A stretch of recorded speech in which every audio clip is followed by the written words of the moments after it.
Hey everyone, welcome back to Raksha unplugged. कैसे हैं आप लोग? तो भाई कल ही मैंने आप लोगों के साथ एक पॉडकास्ट शेयर किया था जिसमें मैंने मोहक मंगल की स्टोरी सुनाई थी। बताया था कि कैसे उनसे फिरौती की डिमांड की जा रही है और फिरौती की डिमांड करने का जो उनका तरीका है इस मीडिया हाउस का, वो बड़ा ही कैजुअल है। अब मैं इस मीडिया हाउस का नाम नहीं ले रही हूँ, उसका मैं एक कारण आपको बता देती हूँ कि भाई मुझे है खराब बोलने की आदत। मैं जो भी बोलती हूँ स्पष्टवादी होकर बोल देती हूँ और कई बार वो बहुत ज़्यादा कड़वा लग जाता है लोगों को, ब्लॉगर्स को ही लग जाता है। तो भाई ये तो बड़े मीडिया हाउसेस हैं जो बड़े-बड़े यूट्यूबर्स को, क्रिएटर्स को नहीं छोड़ रहे। खुलेआम जो है ये दादागिरी चला रहे हैं और उनसे फिरौती की डिमांड कर रहे हैं। और अगर हमारे मुँह से वाक़ई में कुछ खरा निकल गया और इनको बुरा लग गया तो भाई हम तो बहुत छोटे तुच्छ चैनल हैं हम। तो इसलिए बस मैं प्रेफ़र कर रही हूँ इसका नाम ना लेना। तो जो कि आपको पता हो को कुछ लीगैलिटीज़ होती हैं उसकी वजह से। तो मैं नाम ना लेकर ही आपको सारी चीज़ें बताने वाली हूँ यहाँ पर, और ज़्यादातर लोग आप लोग नाम जान ही चुके होंगे इसका क्या है, क्योंकि मोहक मंगल के बाद अब रजत पवार का भी वीडियो आ चुका है और रजत पवार के साथ भी सेम चीज़ हुई है। पहले तो मुझे समझ में नहीं आता, ये क्रिएटर्स इतने बड़े-बड़े हैं और जब भी कोई व्लॉगर इनको कॉल आउट करता है, कोई व्लॉगर इनके साथ बदतमीज़ी करता है, अगर ये उनको रोस्ट करते हैं और व्लॉगर कुछ बोलने लगता है, तो ये लोग तुरंत आकर सामने से उसको कॉल आउट कर देते हैं। लेकिन जब इस मीडिया हाउस की बारी आई, इस मीडिया हाउस ने जब इनको स्ट्राइक भेजी, तब इन लोगों ने चुप्पी साध ली थी। और रजत पवार का तो यहाँ तक कहना है कि भाई मेरा तो चैनल जाने वाला है, लेकिन फिर भी मैं आप लोगों के साथ शेयर नहीं कर रहा था क्योंकि मैं आप लोगों को हँसाने का काम करता हूँ, तो मैं आप लोगों को परेशान नहीं करना चाहता था। भाई ये कोई लॉजिक नहीं होता है। जैसे आप ब्लॉगर्स को कॉल आउट करते हो, वैसे आपको इसको भी कर देना चाहिए था। लेकिन बात ये है कि ये इतना बड़ा मीडिया हाउस है ना कि इससे हर कोई डरता है और ये इनके दूसरे चैनल्स पर वार ना करे, कहीं न कहीं शायद ये लोग इससे भी डरते हैं। तो जैसे ही मोहक मंगल ने वो स्टोरी सुनाई है, मैंने कहा था ना कल कि मोहक मंगल ने ये जो डिसीजन लिया है ये काफ़ी ज़्यादा करेजियस है और उनके ही सामने आने के बाद लोगों ने अब बोलना स्टार्ट किया है। आपको याद हो कि जब मैंने कल पॉडकास्ट बनाया था तो मैंने वहाँ पर ठगेश का भी कमेंट मेंशन किया था। ठगेश से भी कुछ सेकंड की क्लिप, वो 2 सेकंड की क्लिप थी केवल, उसके लिए 18 लाख रुपए की डिमांड की गई थी। मतलब इनका जो वर्क करने का तरीका है ना, बिल्कुल ही डिफरेंट है इस मीडिया हाउस का वर्क करने का तरीका। ये क्या करते हैं, ये पेनल्टी लगाते हैं और एक पेनल्टी का 5 लाख रुपए ये बताते हैं। लेकिन उस हिसाब से इन्होंने जो ठगेश से 18 लाख माँगे 2 सेकंड की क्लिप के लिए, उसका मुझे कुछ लॉजिक समझ में नहीं आया। और ये जो रजत पवार हैं, उनसे भी ऐसे ही 18 लाख रुपए की डिमांड की जा रही थी। उन्होंने भी कुछ क्लिप्स यूज़ की हैं और उनको भी यही बोला गया जो सेम मोहक मंगल को बोला गया कि अभी तो 2 ही स्ट्राइक आई हैं और भी आना अभी बाकी हैं, लाइन में है, कतार में है आपकी स्ट्राइक्स। तो ये इनकी स्ट्रैटेजी है कि पहले बड़े-बड़े यूट्यूबर्स, क्योंकि इनकी क्लिप अकेले ये यूट्यूबर्स यूज़ नहीं कर रहे हैं, छोटे से लेकर हर बड़ा यूट्यूबर इनकी क्लिप यूज़ कर रहा है। अगर आप देखोगे ना तो कई वीडियोज़ वायरल होते हैं जो इनकी क्लिप के होते हैं, लेकिन वो किसी और चैनल पर अपलोडेड होती है।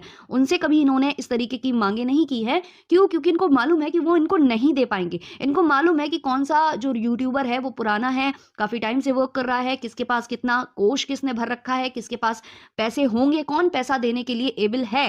ये जानकर ही ये लोग ये काम कर रहे हैं और इनकी स्ट्रैटेजी आप देखिए कि सबको पहले 1 से 2 स्ट्राइक ये भेज देते हैं और जब वो इनसे बात करने की कोशिश करते हैं, इनको मेल वगैरह डालते हैं, तब ये एक और नई मेल आईडी प्रोवाइड करते हैं और कहते हैं कि आप जाइए, इनसे बात करिए और आपका जो चीज़ें हैं वो सॉल्व हो जाएँगी। और जब आप इस बंदे से बात करने जाओगे, इस मेल आईडी पर आप कॉन्टैक्ट करोगे, कि जो होश-हवास है ना वो सारे के सारे उड़ जाएँगे। क्यों? क्योंकि यहाँ पर आपसे डिमांड की जाएगी लाखों रुपयों की। मतलब उस एक क्लिप से कितना ही किसी ने एक अगर वीडियो में यूज़ कर लिया होगा तो इतना अर्न भी नहीं किया होगा जितना ये डिमांड कर रहे हैं। तो ये एक तरीके की रॉबरी ही है, ये एक तरीके का एक्सटॉर्शन है भाई, रंगदारी वसूल करना।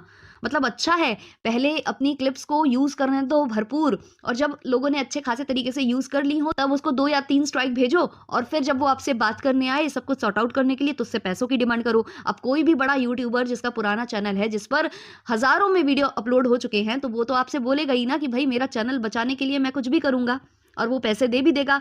मुझे ये सुनने में आया है रजत के वीडियो से कि एक कोई यूट्यूबर है जिसके पास इतने पैसे नहीं थे, उनसे भी पैसा माँगा गया, तो उन्होंने अपनी ऑडियंस से पैसे कलेक्ट किए हैं। उन्होंने एक लाइव सेशन किया था शायद और उसमें वो सारे पैसे ऑडियंस से कलेक्ट किए हैं कि आप डोनेट करो, डोनेशन माँगी थी। और रजत कह रहे हैं कि मैं ऐसा नहीं करना चाहता, मैं किसी के भी कमाए हुए पैसों को ऐसे वेस्ट नहीं करना चाहता, इसलिए मैं अपने दूसरे चैनल्स पर वर्क कर जाऊँगा, लेकिन मैं ऐसे किसी से पैसे नहीं माँगूँगा।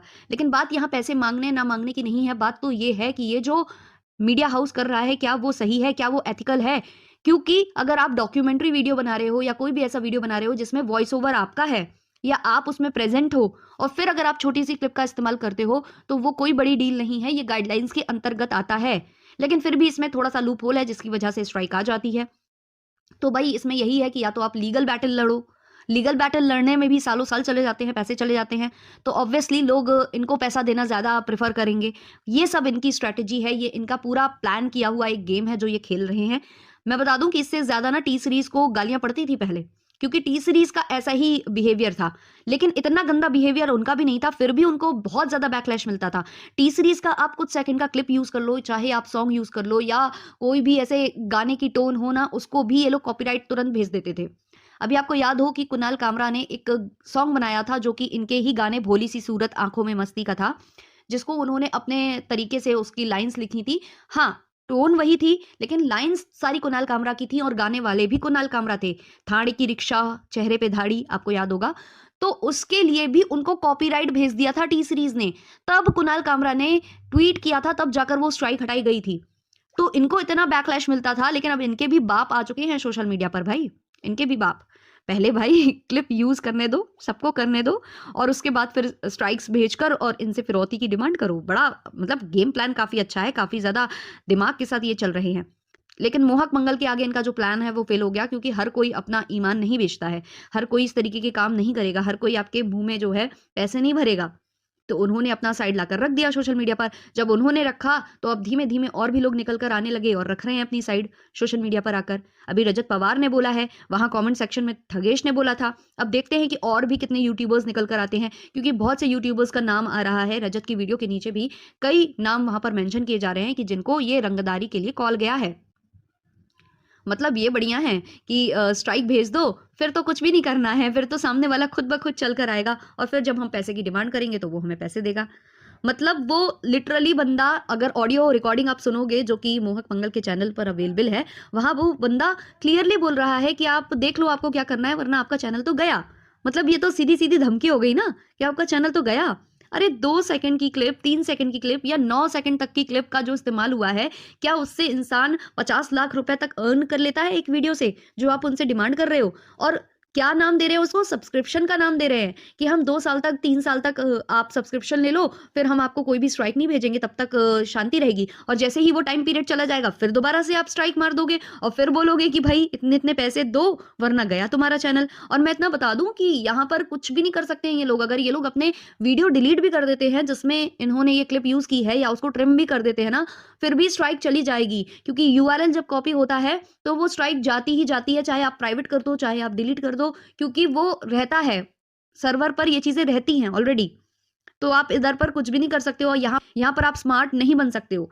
तो यही है, या तो भई कुछ इस पर लीगैलिटी, तो भई या तो ये है कि आप लीगल बैटल लड़ो, या फिर भई इसका कुछ निष्कर्ष निकले कि ये ऐसे कैसे चल रहा है, जो कि मोहक मंगल ने किया है। आईएनबी मिनिस्ट्री को उन्होंने सारा कुछ मेल किया है, पीएमओ को उन्होंने सब कुछ लिख कर भेजा है। देखते हैं अब इस पर क्या चीज़ें निकल कर आती हैं, क्या वाक़ई में जो ये कर रहा है मीडिया हाउस ये एथिकल है या अनएथिकल है, जो भी है वो पता चलेगा। जो भी चलेगा हम आपको ज़रूर शेयर करेंगे। बहुत से लोगों ने मुझे कमेंट किया था कल जब मैंने मोहक मंगल वाला वीडियो बनाया कि रजत पवार के साथ भी हुआ, तो दीदी उस पर भी बात करो। तो मैंने सोचा चलो हम डिस्कस कर लेते हैं, और भी कितने निकल कर आते हैं देखते हैं। कहीं न कहीं मोहक मंगल ने आगे बढ़कर कई लोगों को हिम्मत दी है इस चीज़ के बारे में बात करने के लिए, वरना वाक़ई में सारे के सारे शांत बैठे हुए थे। कोई बोलना ही नहीं चाह रहा था इस चीज़ को, क्योंकि इनसे डरे हुए थे। क्योंकि ये जो मीडिया हाउस है ना, इसकी क्लिप कभी ना कभी किसी ना किसी यूट्यूबर ने हमेशा यूज़ की ही होगी। ऐसा हो ही नहीं सकता कि आपने नहीं की हो, क्योंकि यही है प्रोवाइडर। ये दूसरे न्यूज़ चैनल्स को भी क्लिप प्रोवाइड करने वाले यही हैं मेन। तो ऐसा हो ही नहीं सकता कि किसी ने यूज़ ही ना की हो। तो भाई बहुत भैया शाणपंती यहाँ चल रही है। देखते हैं आगे जो भी होता है डिस्कस करेंगे। बाकी इस वाले पॉडकास्ट को करते हैं यहीं पर एंड। अच्छा लगा हो तो लाइक शेयर सब्सक्राइब कर देना। तब तक के लिए बाय बाय।